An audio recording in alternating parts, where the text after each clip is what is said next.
Hello again, everyone. Welcome back to the channel. What I have today is a comparison and my opinions on two GaN-based stereo integrated amplifiers. One is the SMSL PA200 and the other one is VMV A1 Pro. Reason why I'm doing this comparison is I was looking for a direct comparison between these two online to decide between these two devices, and I couldn't find one. So in the end, I purchased both, and I will do my best to outline the differences between these two devices, so you can make an informed decision. I purchased these two devices off Amazon with my own money. This is not sponsored or have not been shipped directly by SMSL to me. So the A1 Pro comes in a rather plain box. On one side, you can see it actually says A1 Pro SMSL. So it doesn't say VMV. This is the only place where it says VMV. Whereas the other box comes a little bit more decoration. SMSL PA200 high resolution. Right. I will. This is how this box open versus this one. Looking inside, this is what you get in a box. Both of them came with an IEC cable. I'm sure you all seen an IEC cable before, so I will not bore you with those. The remote for the SMSL, it's a plastic unit powered by two AAA batteries. It's simple, but I think it's quite functional, and it fits well in the hand with a volume rocker right where it should be. Whereas the VMV unit comes with an aluminium remote, and with a plexiglass on it. This one comes with a button cell. The button cell is not provided, neither are the AAAs for the other unit. This one has less buttons. It doesn't have the volume buttons, but you can control the volume with the up and downs.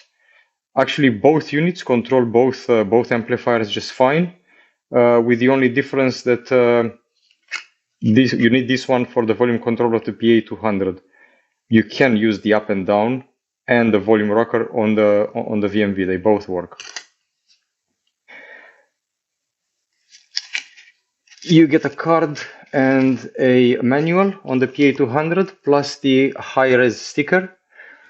Pretty much the same affair on the VMV. You get a card and a manual, but no high-res sticker. High-res is just a license. Probably they didn't pay for this model. Other than that, they are packed exactly the same. Here are the two devices out of their boxes. Dimension-wise, they are very, very similar. Small differences, but almost imperceptible. The two remotes. The SMSL has a simpler, slicker design. The screen is a little bit more toward the left, whereas on the VMV, the screen is more central. You will see later that actually they use the exact same screen. Personally, I prefer this design. I think it's slicker. It's a bit more modern. This one is a bit more conservative, and it also has more grooves where the dust can settle. In a way, I think the design is appropriate for both. This, I would see more this used as monoblocks with the more muted, more subdued design, whereas this I would see as an integrated, as just one unit in the middle, more modern. Around the back, they are almost the same, but not quite, and this is where the differences start. So they both have the RCA sockets, the balanced input when you use them in a bridged mono mode, and the speaker binding cables. They're exactly the same. When we look at the ISC socket, we notice the difference. The VMV has a fuse. The SMSL doesn't have a fuse. Plus the button is a bit narrower and flimsier on the SMSL compared to the more sturdy button on the VMV. If we flip them around, we see that there's a difference in the feet. the SMSL has flat feet with fully covered by a rubber-like substance, whereas the VMV they are cone-shaped and it's a smaller grip patch. The SMSL is bolted down with 1, 2, 3, 4, 5 screws, whereas the VMV has another 2, so a total of 7. Let me return once I open them up. Actually, before I open them up, I just want to stack them up dimension-wise. As you can see, the case of the VMV is slightly smaller than the one of the SMSL, but the feet on the SMSL are shorter than the cones on the VMV. How that translates is almost the same height. I would say the SMSL is probably 1 millimeter taller than the VMV. Now, if we stack them on top of each other and we line them on the back and on one side, we can see that the VMV is a little bit wider.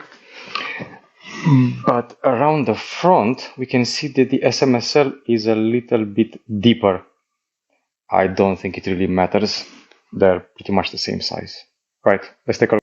Right, having a look inside, they look fairly similar. I hope you can see a difference straight away. We'll get to it if not. The power sources look exactly the same.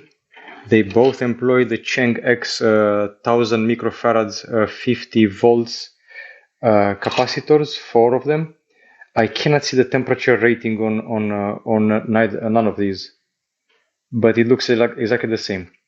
If we follow the signal path, we have the RCA input here. These are 2 relays. They are HFD 4-3.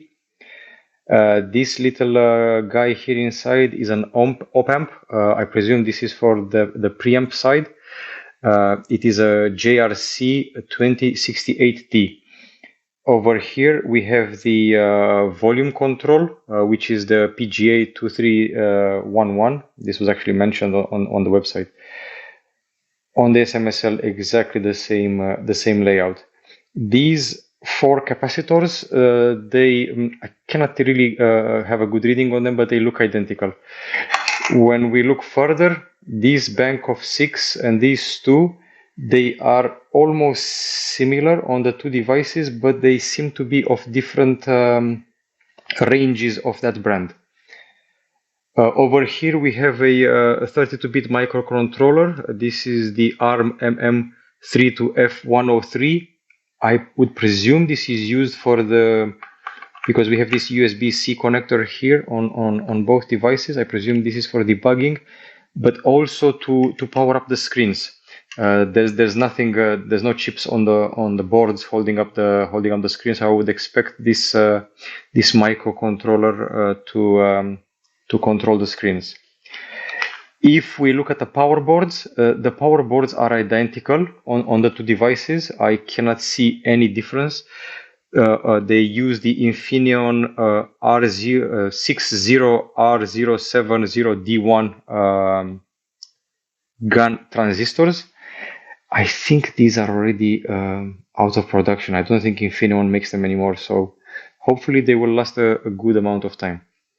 Now, the big difference, which I hope you've seen from the beginning, the SMSL has 2 banks of 2 power banks capacitors for the power amps versus 1 on the VMV.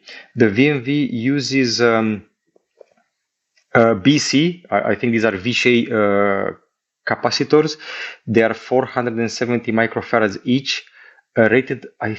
Again, I cannot take a good reading because how they are laid. I think these are 40 volts, 105 degrees Celsius temperature rating, which is good. Whereas on the SMSL, there's 8 of them. There are also each one of them is 470 microfarads, but on these I can take a good reading, and these are 50 volts. So theoretically, these have double the capacitor banks than compared to the VMV. But A quick look on Mauser shows us that these V-shaped electrolytics are more than double in cost of these Rubicons. So they are Rubicons on the SMSL PA200. They are BC V-shapes on the VMV A1 Pro.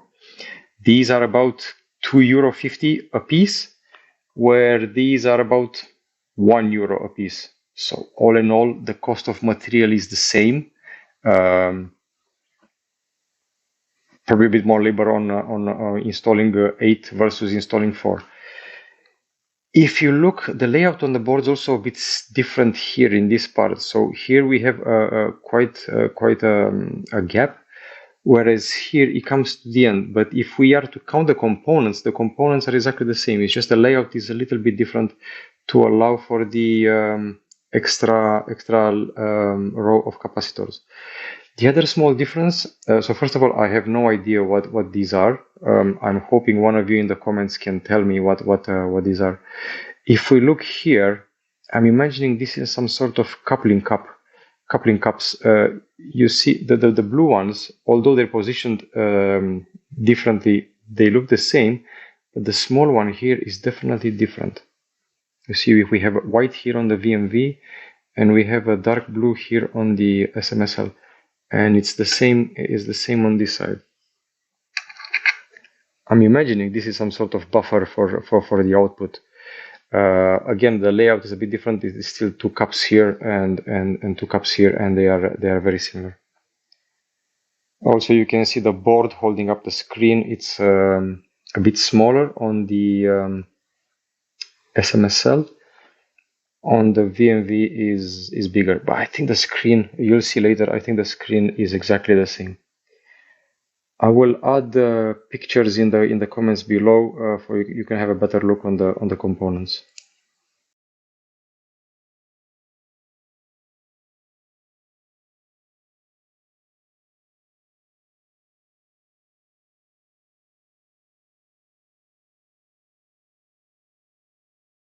Actually, while taking some pictures on the inside, I noticed something, that the op-amp on the preamp section on the SMSL, it's the JRC that I mentioned before, but if we have a closer look on the VMV, it is branded VMV. So I don't know if it's the same one or something custom made. But yeah, I didn't notice this before. Here are the two devices plugged in. Straight away we can see they have the same standby LED, just that it's positioned differently. I'm going to use one remote to control both at the same time. Power on. Both of them will show the brand. And straight away we can see the difference in the screens. So the screen itself, I think it's exactly the same. I measured it and it has the same dimensions. But you can quite clearly see that the fonts are different. This is thinner. I think this is a bit more elegant. This is a bit thicker and smaller. The writing here, RCA and standard, I don't see the point of this. It only has one input anyway, and not standard, stereo. So I much prefer the configuration here. It has 70 volume steps. I think this, depending on your speaker, this can be plenty or not. So right now they are hooked up to Monitor Audio Silver ones. I think these are 86 or 87 dB sensitive. And this volume control works fine. So even if I go to 1, 2, 3, I have decent control and I can go quite quiet. But if I hook them to the Monitor Audio Silver 8s, which are 90 or 91 decibel sensitive, I think even at 1, they are it's not quiet enough. It's too loud. So depending on if you have high sensitivity speakers, the volume control might not be adequate. You will get big steps at the very beginning. If you have lower sensitivity, 86, 87, maybe 88, I think it will be accurate. Now both these, even at maximum output on the Monitor Audio Silver ones, again, which are 86 or 87 dBs, there is nothing coming out of the speakers. No hiss on the tweeter, absolutely dead quiet, both of them. If I hook them up to the Monitor Audio Silver 8s, which are 90 or 91 dBs, If I stick my ear close to the tweeter, I can hear a very slight hiss, but that's about it. If I'm 1 meter away from the speakers, nothing, dead quiet. So they are very quiet in this regard. Let's delve a bit through the menus. Right, both of them have the exact same menus: amp, dimmer, brightness, and reset. So let's go to amp mode, volume control on, which means they run in like a integrated stereo amplifier. Pure amp, which is amplifier, so not an integrated, without a volume control. And pure amp mono if you want to use them as mono blocks. Like I said, I think this one, the design of this one, is more suited for monoblocks. Stick them down next to the speaker, more subdued design, whereas this is more of a showpiece, more central stage. Right, so let's go put them in power amp. Now they both display amp. Again, this one display amp, RCA, stereo. It's no point. And if we put them in mono, now it says XLR mono versus just amp on the one below. Let's put them back in integrated mode. Dimmer, same, so you can set the dimmer off. I have it off, and 5-second increments up to 60 seconds before the screen switches off. All right, brightness. They both have 6 levels of brightness. I would say perhaps the VMV is a tad brighter than the SMSL, but I think this is just production variation. Again, I say I'm pretty sure there's the same screen. The screen is not OLED, it's a regular LCD, so even if you dim them at night, you can see a bit of light bleed in the dark part. Of course, if you put the brightness up, you see straight away that you have a lot of light bleed.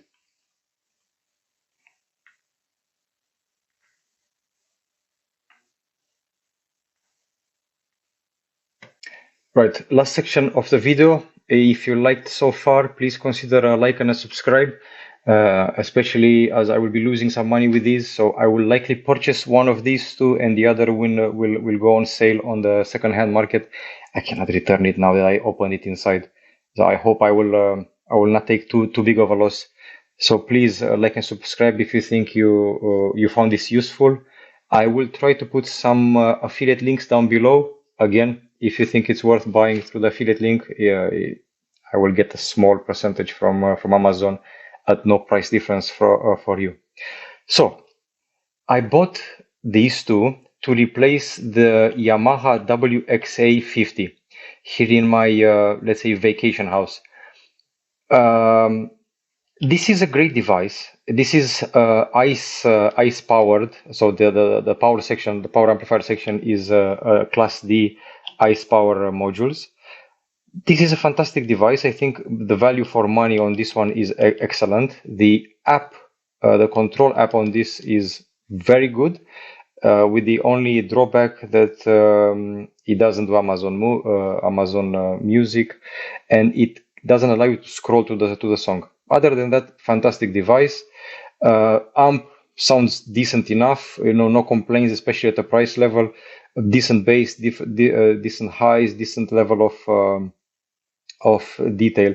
I think over longer listening periods, it gives you a bit of fatigue, listener's fatigue. That's why I wanted something else. So this is a device that I built myself with parts bought online. So this is a Raspberry Pi based streaming DAC with the Allo-Boss 2 DAC and a linear power supply all inside. Of course, with a nice screen. And this is actually running Pi Core player. I just have some radio stations and whatever I was playing before. So nice display, nice interface. The app is great, and it sounds quite good. I would say the DAC side is just a little bit better than the DAC inside the Yamaha. Now back to these two units. First of all, the technology, GaN based transistors. I think the gun itself doesn't make it a better amplifier, because it's the whole implementation, the whole circuit around it is the whole power source. The gun transistor in itself, yes, it offers some concrete advantages over a MOSFET or a BJT. Same as a MOSFET has some intrinsic advantages over a BJT transistors. So they surely have the potential to be a great amplifier. And I think the implementation has been very good in these devices. They do sound very good. They sound definitely, I wouldn't say definitely. I mean, you have to pay attention, but they sound better than the ICE power module in the Yamaha. I put the VMV side by side in my home with the gun-based Technics SUG30, which I think is a beast of an amplifier. And it's stacked really, really well.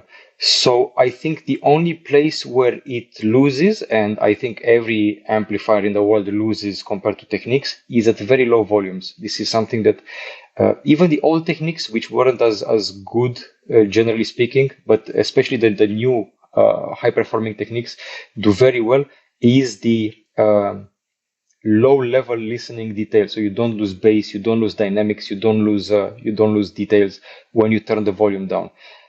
So this is the only place where this falls a bit short. You lose a bit of bass, you lose a bit of dynamics compared to the big Technics on low listening volumes. At high listening volumes, I would say is neck and neck. Probably this one tad better details and a tad better bass control on the Technics. But again, very, very similar.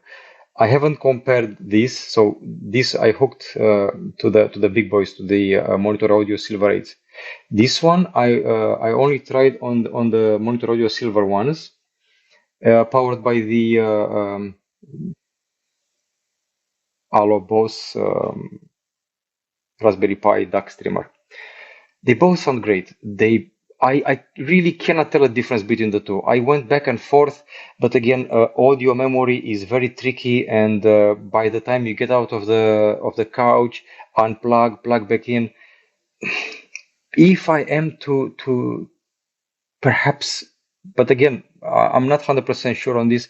I would say the VMV has slightly more details, the SMSL has slightly more bass, but again, the difference is so minute, and it's so difficult to really be accurate on this.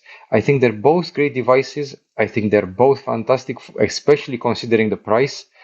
My recommendation is buy whichever one is cheaper in your country. Buy whichever one suits your overall aesthetic better. So in my case, I think the SMSL fits better with the silver here. I don't know. I'm still debating which one to keep. When it comes to the two remotes, I know this is supposed to be better. I prefer this one. It's easier to handle, and I have a dedicated volume rocker. And also, if you look at the IR blaster, this has a bigger window, whereas this is a smaller one. So actually, with this one, you have to be very, very accurate. With this one, you can be not so accurate. I have a FLIRC receiver on the back of this, which of course I can program. So I program the buttons here to control this device as well. And again, because this is hidden away in the cabinet and with the receiver on the back, it still catches the signal on this one better than this. With this, I have to point it like in this hole here for the probably the bounce around and then to catch it. So I prefer this remote, although it feels cheaper. This is more premium for sure.